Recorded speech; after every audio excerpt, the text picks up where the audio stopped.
I want to talk to you today about this carrying stage, carrying a miracle. So what is that? So we could be in different stages. Again, if you've missed any of the other videos that I've shared, I encourage you to go back and watch those. And you may even want to watch the one that I posted just about a week or so ago that was what is a miracle and how do I birth one? So because that will give you a little more of the practical side of things and understanding what we're talking about here, what this means, how do we apply this in the spirit realm. And so I talk about that's done through prayer and fasting, and I don't want to repeat myself too much, but birthing a miracle and what that looks like, that could be it could take on many different forms, and it could be in different areas. So it could be personal, it could be corporately, and there's just a lot of different things that could mean for you. And so I want you to be able to apply this personally. And so I do encourage you to go back and watch that. But anyway, we could be at different stages in this childbearing process. So you could be at the preparing stage where you're just preparing for a miracle and seeking a miracle from the Lord. You can be at the conception stage. You could be at the birthing stage. You could be at all different stages, but I just want to outline what these different stages kind of look like and just talk about it a little bit. And so this one, again, we were talking about carrying a miracle. And it's not meant that we just birth one miracle. Okay, hello, ladies that are joining in. Sister Lupe, Sister Ingrid, Barbara. I don't know if anyone else is there. I cannot see you. Say hello. So we could be at different stages, and it's not meant for us just to birth one miracle and that's it, and we only birth one miracle. No. In the natural, as women, we are designed, we are like baby factories, okay? Our bodies are like baby factories, and we are designed to give birth to multiple children. I know that's not the case for everyone, and we all have different, our bodies are different, and there's different limitations or complications, things like that prevent us from doing that. But in the spirit, okay, we should have lots of we should give birth to lots of spiritual miracles. Let me just put it that way. And so this is something that we want to continue in this process. So understanding each step of the process is helpful to us because, we may have already birthed a miracle or miracles previously, but if we are in the process of birthing another miracle, we could be in any stage. We could be in the conception stage, we could be in the preparation stage, we could be in the carrying stage, okay? And this is the pregnancy part. 9 months. So let's just get into this and talk about this. There's a book, and it's called What to Expect When You're Expecting. Well, first of all, let me say, so this is the longest. I think I maybe mentioned it already, but the pregnancy part, or the carrying stage, is the longest, okay? The longest part or stage of childbearing. So conception, it's pretty quick. We won't get into detail on that, okay? Labor, it's fairly quick. It can be longer. I mean, I had some long labors, but in comparison to the pregnancy, it's pretty quick. I mean, 24 hours, 12 hours, 6 hours. Some people are lucky and have like 3 hours of labor. I'm so jealous. But whatever it is, it's fairly quick. Even if you have 24 hours, 48-hour labor, hopefully it doesn't go any longer than that, but it's still relatively quick in comparison to the pregnancy. 9 months, it is the longest stage, and it can be the most difficult. Yes, labor is intense. Yes, it is painful, but it doesn't last very long. It doesn't last very long. But the pregnancy, whew, man, 9 months of discomfort, of pain, of sickness. I know some people, I mean, I had like textbook pregnancies pretty much with all 4 of my kids, but I know others, friends of mine who had like, were throwing up, were vomiting, had morning sickness and stuff throughout, and not even just morning sickness. It was throughout the day, through their whole pregnancy. And, that's horrible. But whatever it is, every pregnancy is different, right? So in this book, What to Expect When You're Expecting, I don't know how many of you read that book. I purchased that book with my first child and began reading through there. And it kind of gives you things to look out for. But there was even things that I experienced and felt that were not in that book. And so, I would mention them to my doctor, my obstetrician, or my midwife. And, pretty much every time, it didn't matter what I said, pretty much every time the answer was, that's normal. That's normal. That's normal. Okay, so I'm experiencing this. I'm experiencing this. I'm having this kind of pain. I'm having this. I'm feeling this way. It's normal. Welcome to pregnancy. Yes, so you know that you're pregnant. Yay. So I just want to talk about this just for a moment, just to touch on this. So in the spirit, when we are birthing miracles in the spirit, we are pregnant with a miracle. When we are carrying a miracle, you can expect attacks. You can expect sickness. You can expect marital issues. You can expect financial strain. You can expect to be uncomfortable. You can expect to grow and expand, okay? That's one thing that happens during pregnancy. There's a lot of stretching going on, okay? There's a lot of growth happening, and not just in one area. We wish it would be contained in this one little basketball in front of us, but sometimes it's other areas too. Feet grow and other things grow. There's a lot of stretching and expanding. Expect that to happen in the spirit when you are carrying a miracle, when you are on your way to birthing a miracle, when you are in this carrying stage. Expect to be uncomfortable. Expect things to happen. Expect the attacks. These things are going to happen, and they're all normal, okay? They're all normal. It's normal, honey. What you feel is normal. There was when I was pregnant with my daughter, I don't remember how many months, but I was towards the end. I was pretty big already. My belly was big. I was maybe 8 months pregnant, let's just say, somewhere around there. And I was vacuuming one day, and I don't know why I remember that. I was vacuuming, and I got this sharp pain, like right where my belly button was, like this really sharp pain. And I was like, okay. So I knew it wasn't a contraction. I knew it wasn't, you know your body and you can tell the difference, and you've been living with aches and pains and stuff like that, right? This was something very different that I had not experienced up until that point. And so I was like, okay, this is really weird. So I think I called my doctor, my midwife, and I asked her, or maybe at that point, I think I was going for weekly visits. And so maybe I just waited until I went in, and I said, yeah, so this is really weird. I have like this extreme pain in my belly button area. And she said, oh, she already knew. Like, how could she even know? So I think she may have felt, my belly, and I said, yeah, that's it right there. And she said, so what's happening is you're actually, your stomach muscles have separated right there. Wow, isn't that comforting to hear? It's all normal. It's okay. It's okay, but it may be painful, and your muscle actually separated because you're expanding so much at such a rapid pace that sometimes that happens, and the muscle actually tore, and so that's painful if you tear a muscle.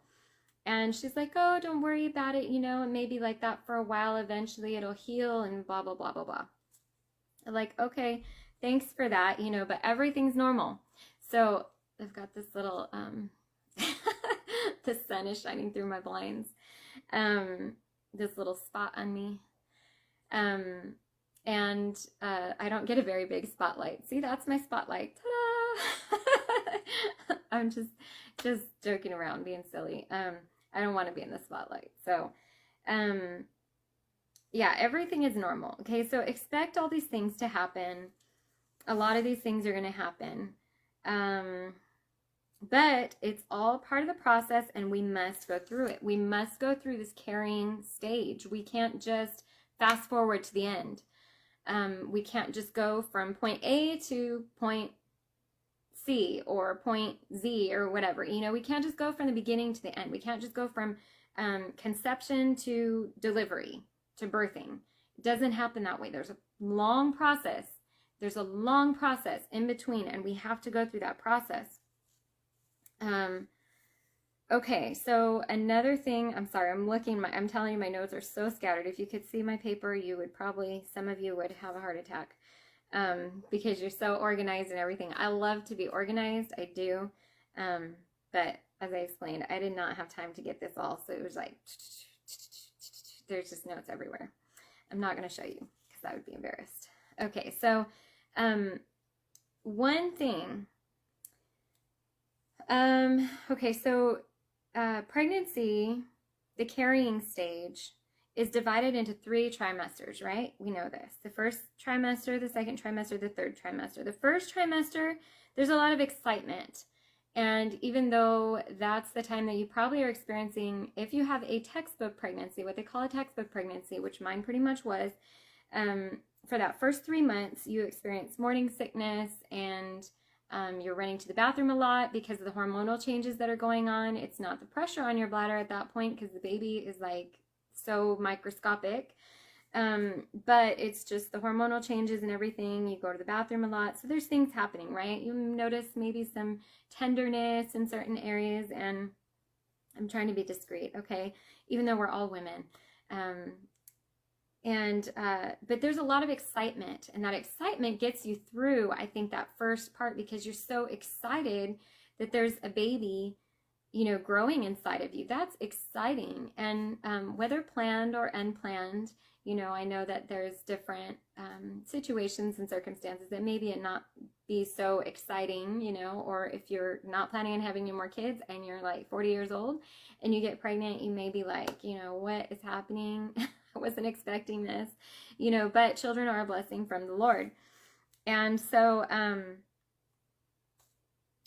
so in this first trimester, there's a lot of excitement, you know, there is some of the morning sickness, the things like that that you experience. Actually, many people wait to announce that they're pregnant until they are past the 12-week mark, because 80% of miscarriages happen in the first trimester before that 12-week mark, or within that range. And so many people just feel more comfortable waiting. And so let's talk about miscarriages for a moment. And actually, let me not neglect to share the spiritual side of things, because this is really what we're talking about. We're just using the natural to relate to the spirit. So after we've conceived a miracle, after we have received this, and okay, so conceiving a miracle could be in the form of, you know, God speaking a word directly to you and sharing something with you, someone prophesying to you, a man of God or a woman of God, God giving a word of something that's going to happen, that's going to come to pass, just as the stories that we've read through this month in our Bible reading of the different miraculous births that happened. And, you know, an angel appeared and said, you're going to conceive and bear a son.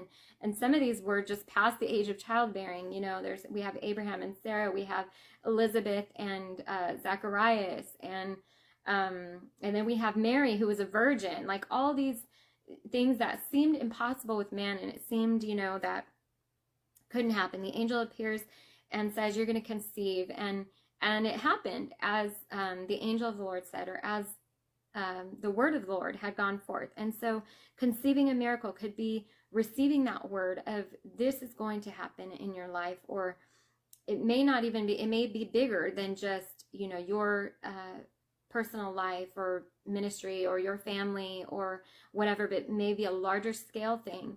You know, in this city, there's going to be churches planted. There's going to be, this happen. Revival is going to happen in this country, whatever it is. This is the beginning of a miracle, the conception. And then from that, there is a big risk of miscarriage after receiving that miracle, okay? After getting that word. And we're so excited, right? In the beginning, we're so excited. We've got that pregnancy test. Woo! We're pregnant. And it's, as I said, I know that there's different situations and circumstances, so it's more exciting for some than for others, but it's a time of excitement and joy. And, yes, when you receive that word, you have such excitement in your heart. But here's the thing, okay? And Joseph is a great example. I don't have the notes right in front of me. Oh, goodness. How long was it? It was like 20-some years. I want to get my notes. Let me see. I know I have it in here somewhere. Let me see, and I'll be able to find it. Give me just a minute. Because I just was looking. This is another message that I'm going to share with you. Okay, Joseph. Do you know that he was only 17 years old? Joseph was only 17 years old, that dreamer, when God came to him in a dream, when God showed him that dream of what was going to happen. And we know the story, right? I'm not going to go into detail. But he was 40 years when that came to pass. So that means that he waited 23 years for that miracle to come to pass. 23 years. Wow, that is a long pregnancy, okay? That's a long pregnancy. And I'm sure that there was times, again, I'm not going to go into talking about that story, but 23 years, we think that's a long time to wait. God has a tendency of, he gives us the promise. He gives us the word way in advance. And I've questioned him before, and I've been like, God, why would you show me this now? Why do you tell me this if it's going to be like 20 years before this comes to pass? Like, why tell me now? I don't know. I don't know why. Because sometimes I'm kind of like, I'd rather just not have received that word at all.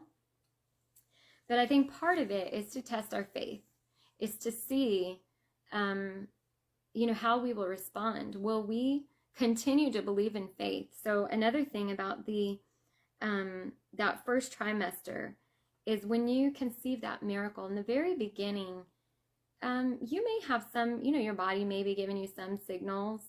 But I also know other people that have been like, they don't find out they're pregnant until they're like 3 or 4 months down the road, maybe. And it's a surprise, so again, everybody's different. Every pregnancy is different. Everybody's body is different. And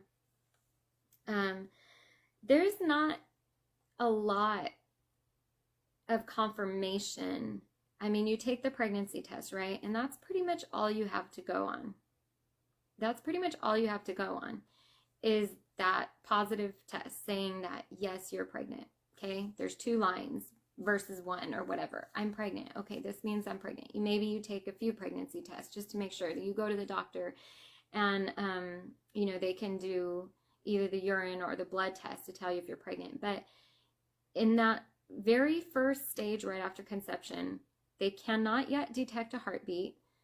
They cannot, and I forget, I had this book that is, or it's like a magazine, and it's amazing, and I was trying to find it, and I have no idea. I know I have it somewhere, but there's still some boxes that are unpacked in my garage.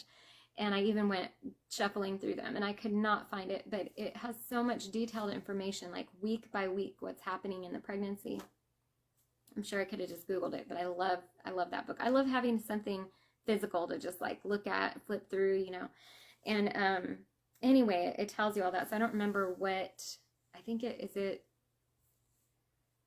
8 weeks that there's a heartbeat, or is it before that? Is it like a week? It might be like a week. But anyway, it's not strong enough for them to detect the heartbeat, like with a monitor or the Doppler or the sonogram. It's too early in the very beginning. So you can't hear a heartbeat. You don't hear, or you don't feel the baby kicking until you're like 12, somewhere around 12 weeks to 14 weeks or something like that, where you feel the baby kicking. And so you don't really have anything to tell you other than, you're believing in faith off of that pregnancy test that this is accurate, this is true. And the same thing when we receive a word, we have to believe in faith that, okay, this is going to happen. This is going to come to pass. And believe that happens 5.5 to 6 weeks. Okay, that the heart beat. That the heart begins beating, and you can detect that heartbeat. Maybe that's when they can detect it. It may start beating before then. I'm not sure. Anyway, whatever the case may be, there's no way at that point. So we're just going on faith. And I think that's part of the reason is God is just testing our faith. Will you believe? Will you take me at my word? So Abraham, again, and Sarah, right? They ended up using his maid, Hagar, and she got pregnant with Ishmael, and that created a whole world of trouble. And you can't really blame them because, again, they, time was passing, and it's like, okay, Lord, is this ever going to happen? I don't know. I'm getting kind of old. Just knowing how things are in the natural, and it's not happening. But something else, I don't know if I should say this here or wait. Okay, no, I need to get to talking about the miscarriage part. So I'm trying to stay focused here. Stay focused. So I'm losing my train of thought and getting all mixed up, and I don't want to leave off if I was still talking about something. Okay, so let's go on to miscarriage. If I remember, then I'll go back to that. Bear with me. I apologize. So in that beginning stage, so within the first 12 weeks is the most common. 80% of miscarriages happen in that time period, the first 12 weeks. And so in the spirit,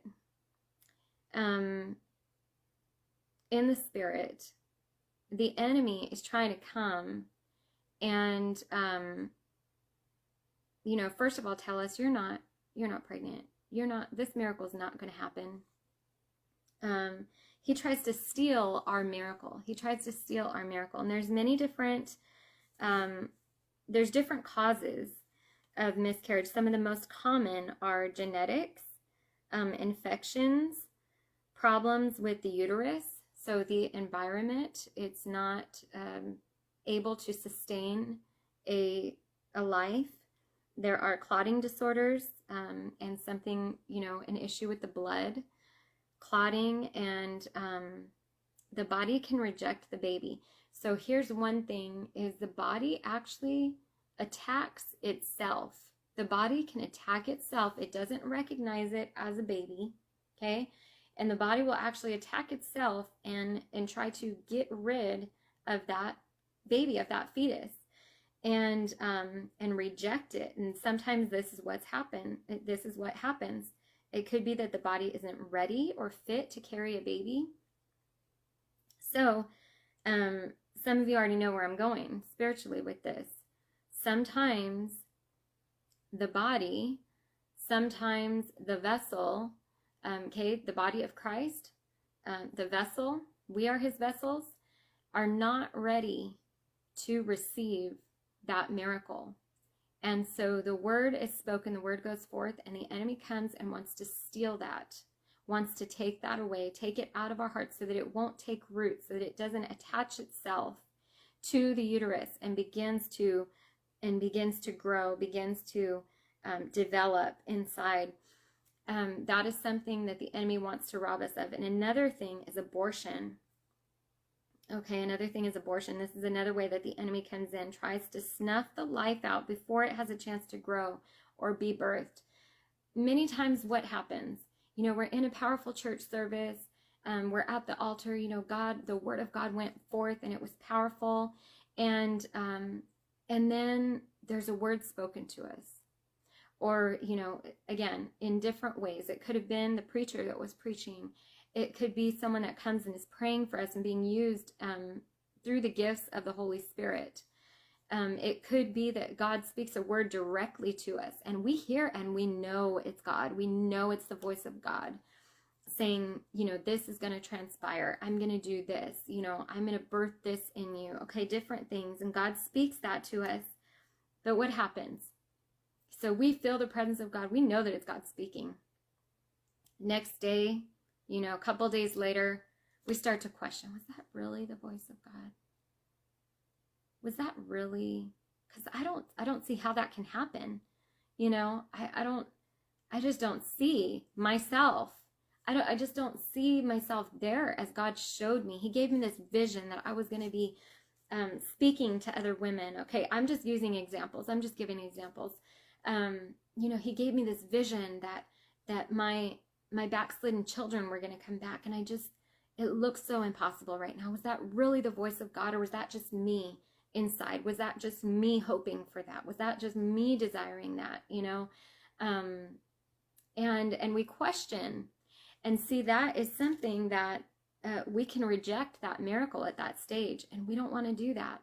The miracle has already been conceived, and we want to nurture that miracle. We want to begin, what do we do in the natural? Take vitamins, and we're, doing everything that we know to do to create that environment to nurture that miracle, so that miracle will grow, and in time, we will birth that miracle, and it will come to pass. So the enemy wants to steal our miracle before it's time. And we've got to press through that. We've got to believe in faith, right? Yes, and this is another thing. The enemy uses fear. I mean, that's one of his main tactics, right? That he uses in many different situations. But the same thing with our miracle, with carrying a miracle, is he will use fear. Amber shared she bled the first 2 months when she was pregnant with Jeremiah, and they said that her body was rejecting the baby, and she rebuked that and held on to the promises of God. And she has a wild, very energetic little boy today, and that is because she held on to the promise of God and refused to believe the report of the enemy, which would instill fear and cause, sometimes, again, if we believe the lies of the enemy, if we believe his report, what he's saying, then yeah, we will reject that miracle, and we will let it go, and we will not see the fulfillment of that promise, because if we reject it, then it can be gone. Okay, so we want to hold on to the promises of God.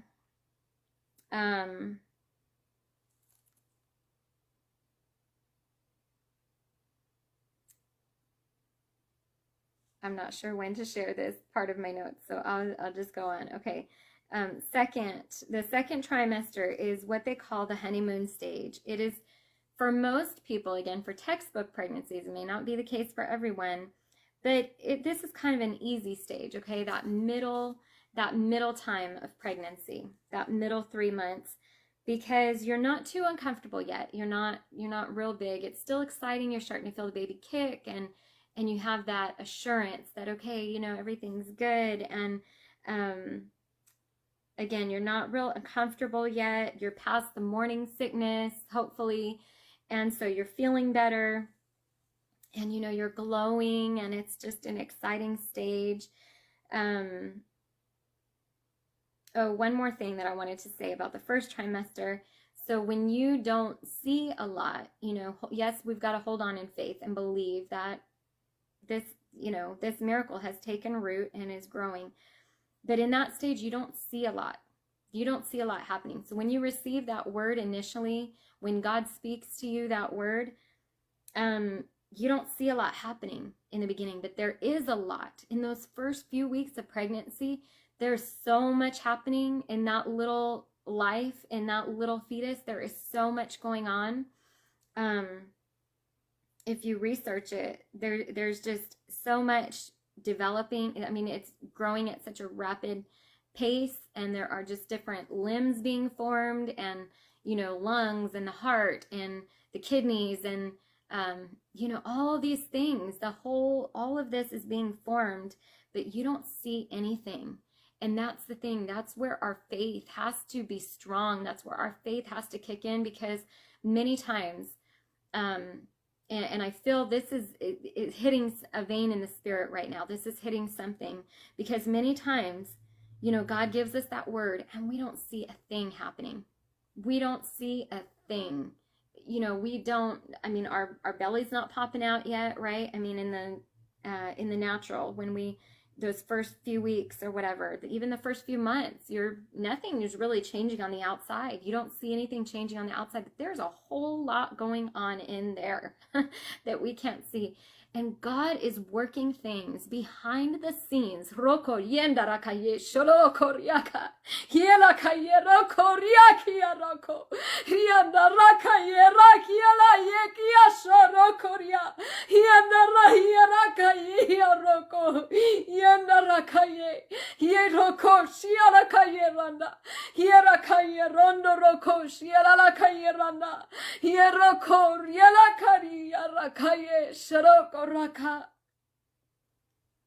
Yenda Rakaye Sharako Raka Yenda Rakaye Rakaye Sharako Rakaye Randa Yera Rakaye Sharakaye Randa Yeshokoria Raka Yena Rakaye Sharakoria. God is working behind the scenes. God is working behind the scenes. God is working behind the scenes. There's a lot that has to go on. There's a lot that needs to be formed. If you just look at a child being formed in the womb, how many different parts, 10 fingers and 10 little toes and 2 feet and 2 hands and the lungs, all the internal organs, there's so much. There's so much that has to be formed. There's so much that has to be formed. And with your miracle, we want it, again, we want things just to happen so fast, right? We want things to happen so fast, but it does not work that way. There's a process. There's a process. And I don't know, that word, the tongues that just came forth, I feel like, I don't know if anyone has an interpretation. I don't know, but I know the Spirit of God was speaking. I don't know if someone has, God moves in whenever he's going to move, whenever he's going to speak. If you feel that you have an interpretation for that, I would really like you to share that. I can bring you on camera, or you can, I don't know. This is something brand new, and I don't think this has happened like that in just a teaching session before, but that was definitely the Holy Ghost speaking. Maybe you just felt something in your spirit. I don't know, but something happened there. Someone needs to receive that word. Things are being formed. There's so many different parts, and with your miracle, that God has promised you, that God has spoken over you, spoken for your life, for your church, for your city, for your family, whatever it is. There's so many things that have to happen. There's so many intricate details. And God is working it all out. He is bringing the pieces together. He is forming things that were not there before. That's what happens with a child. There are things, it doesn't just start out, it starts out as this tiny little thing, this group of cells, and then the cells begin dividing, and then before long you have, a heart, and you have eyes, and you have a nose, and in the beginning it doesn't even look like a human being. It just looks like a alien, it looks like some mysterious creature, but then as time goes on, and that spine begins to form, and all these different parts, the arms and the legs, and there's just so many different parts. The brain begins to form. My goodness, there's so many different parts. The ears, the mouth, the tongue, they begin to swallow in the womb. They begin to breathe, actually, practice breathing and sucking and all these different things. This is what's happening that we cannot see. We cannot see what's happening. And so don't lose faith. Don't lose hope when you don't see what's happening, when that word has been spoken. I'm telling you, God is at work. He's at work. He's doing things in the background behind the scenes that you don't even know. He's bringing things. He's working on people in different areas. He's growing people. He's training people before you even know. And it's all going to come together. It's all going to come together and be this beautiful masterpiece when the time comes. And that is the thing, is we've got to wait on God's timing, not get impatient. So in the third trimester, let's go here. In the third trimester, and that is that last part of pregnancy, it gets very uncomfortable, and it seems to take forever. You know, you're ready for the baby to be out. You're uncomfortable. You have been stretched. Your body, oh my goodness, the things that we go through as women.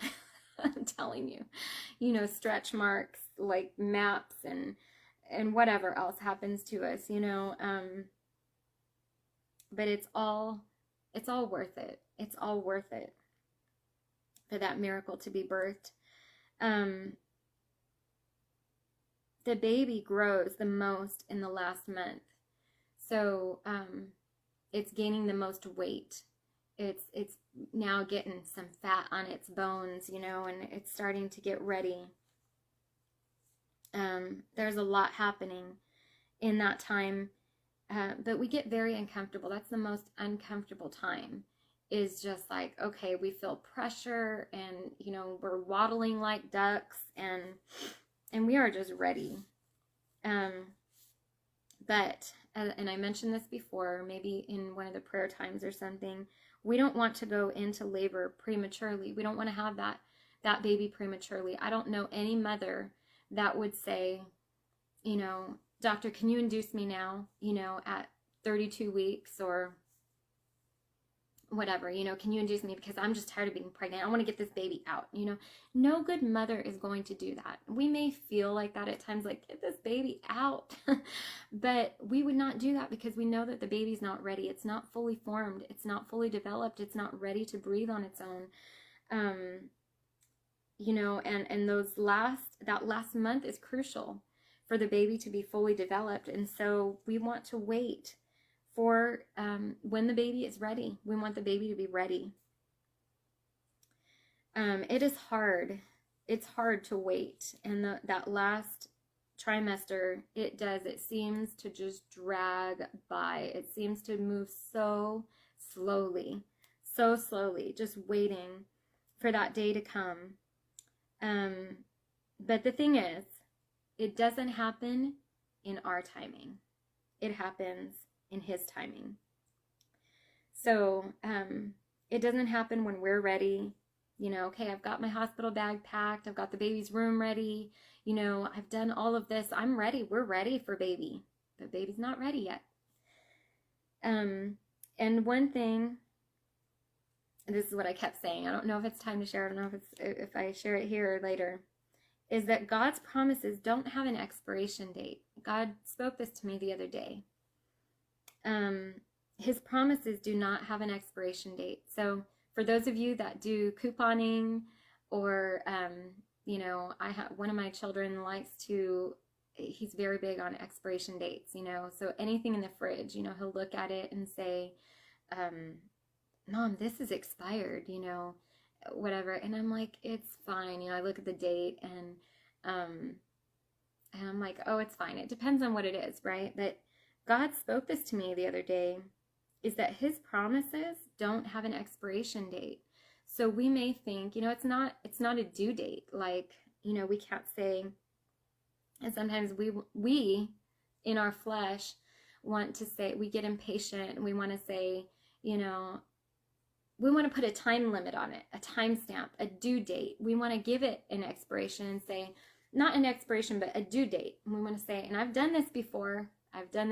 Lord, forgive me. Lord, forgive me. I've been waiting and waiting for something and praying and fasting until my belly button was getting ready to fall off. And then I'm like, okay, Lord, all right, I believe it's going to happen by July 23rd. July 23rd, yes. Oh, God, you're going to work. You're going to move before July 23rd, right? July 23rd came. I mean, I don't know. I'm just saying that date. But I did give a specific date.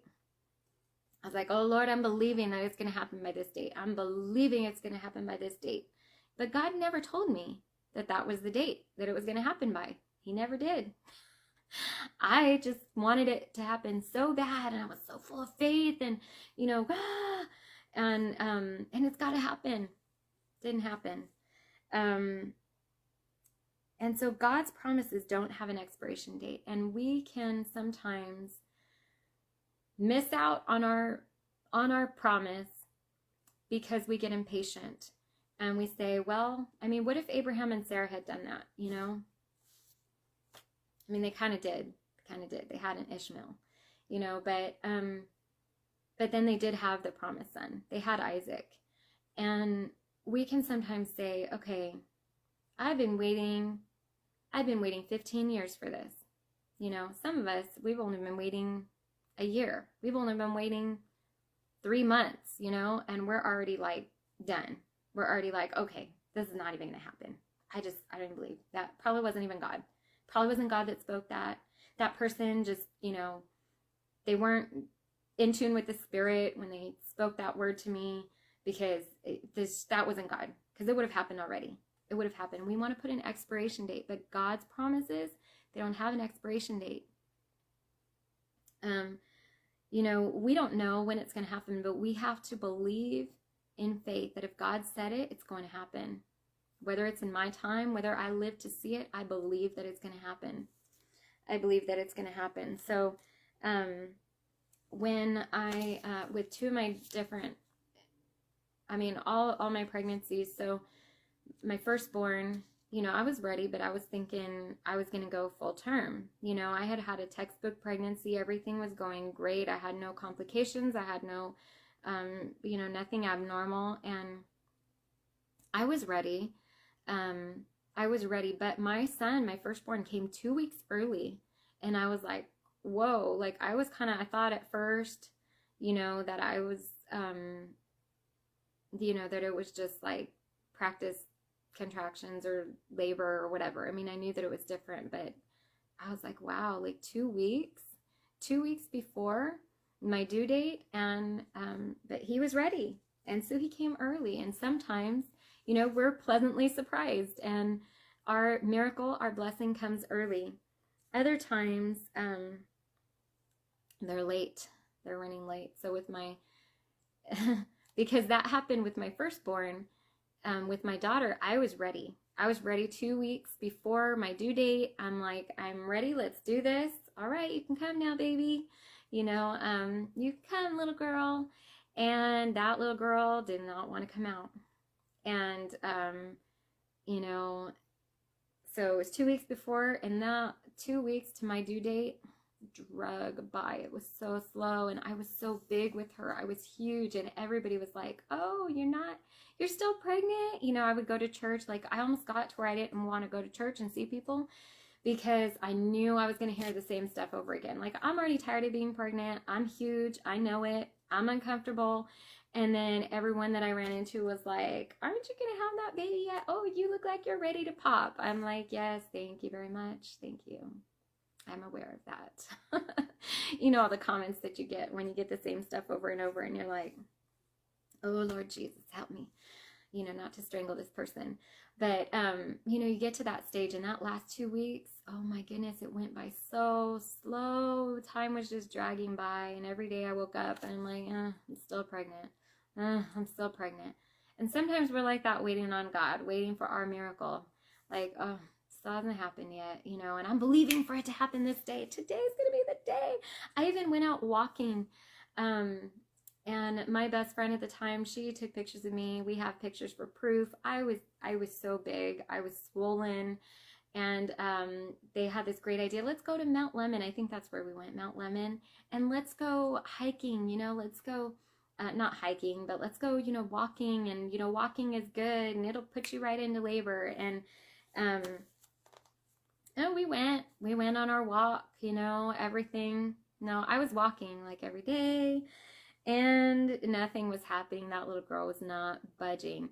But also she was breech, and so we were wanting her to flip around. So, but it was just, she wasn't, well, she ended up being 5 days after my due date. So my due date came, my due date, it came and it went, and I was still pregnant.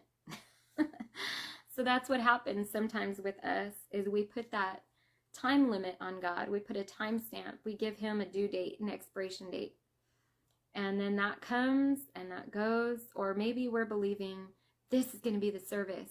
When my backslidden child walks through the doors, this is going to be the service when, revival breaks out. This is going to be the service when, this happens in my church. This is going to be the service when my coworker comes and is touched by God and gives their life to God and receives the Holy Ghost. This is going to be the service. And that service comes and that service goes and nothing happens. And we're like discouraged and frustrated. And God, I've believed you for all these years, but I'm starting to doubt. My faith is starting to wane. And if that's you, if you're at that stage of pregnancy, I just want to tell you, God is faithful. He is faithful. God is faithful. Can you just say that right now? Can you say that?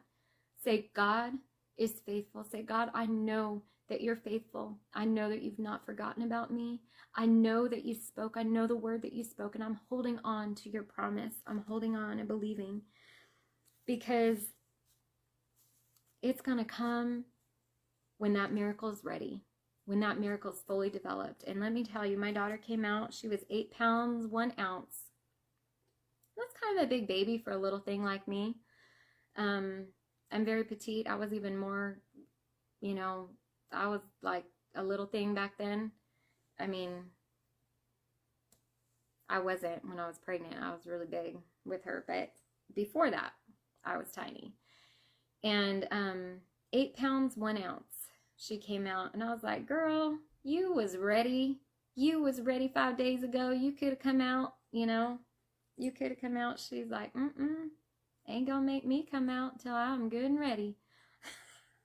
I don't know why I'm talking like that, because she didn't come out talking like that. When she started talking, she had a little Brooklyn accent. I don't know where she got that from.